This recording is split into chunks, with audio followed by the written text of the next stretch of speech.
Ladies and gentlemen, welcome back to another episode of Beginner Guitar Lessons. Thank you for joining me once again. Today we're going to be discussing something called secondary dominant chords. Now, a couple lessons back, I discussed the dominant chord, the dominant seventh, which is the 5 chord in a major and or minor key, specifically the harmonic minor, all right? And the dominant chord is known for its ability to resolve a progression back to the tonic chord, also known as the 1 chord.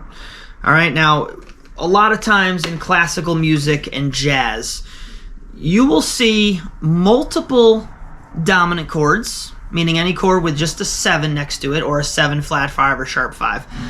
And you'll see that dominant chord listed amongst other dominant chords that are not in the key that the passage is written in. So, for example, if you're in the key of C, your dominant chord is G7. All right? And you can hear how that 5 resolves nicely to the 1. Now, let's say there was a D7 involved. So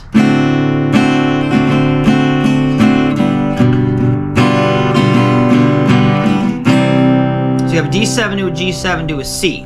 All right? Now, clearly, we're resolving this progression to the key of C. So C is the 1 chord. G7 being the 5 of C. The D7 is the secondary dominant chord. That's the highlight of this video lesson, okay? So any 7 chord, any dominant chord that's in a progression that's not resolving to the 1 chord of that piece of music will be considered a secondary dominant. Now, I'm not going to go into all the different types of secondary dominants. I'm just going to give you a string of secondary dominant movements that you can practice to gain the physical and mental knowledge on what this sounds like and how it's used. And then in future videos, I'll go into the different types of how they function. What we're going to do here is we're going to start on an E chord. I'm going to establish the E.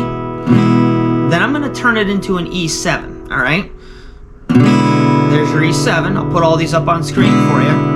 Now the E7 resolves to the A. So I'm going to resolve to A. There's your A major. Now I'm going to make that A an A7. And that A7 resolves to D. There's your D major. Now I'm going to turn this into a D7. And that resolves to G. And then the G becomes the G7, and that resolves to C. Now we're going to stop there because we don't need to go too crazy. So what I just did there is I established a starting point. In my case, it was E major. So you're just going to assume that you're playing the 1 chord in the key of E major. From there, what I'm doing is I'm going from the established 1 to the dominant chord version of itself, and then I'm going to resolve that 5 to the 1 that it resolves to within whatever key it's in. So we're essentially using the circle of fifths, which I've yet to talk about, by the way, to move through these chords. So the E major becomes an E7, the E7 resolves to A, the A becomes an A7, the A resolves to D, the D becomes a D7, the D7 resolves to G, the G becomes a G7, and of course the G resolves to C, and that's where we're going to stop.